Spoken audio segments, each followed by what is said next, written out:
Tak, geng. Dia minta korang untuk share, tetap screen.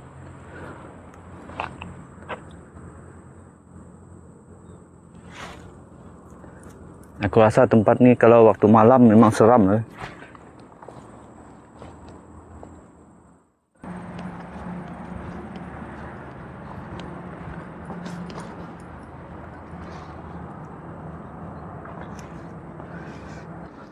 Banyak air kan?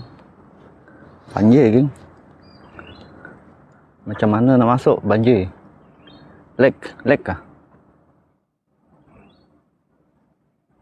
Full bar lah dekat sini.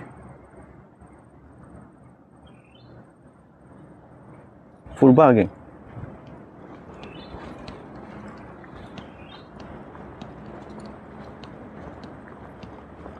Boleh lek?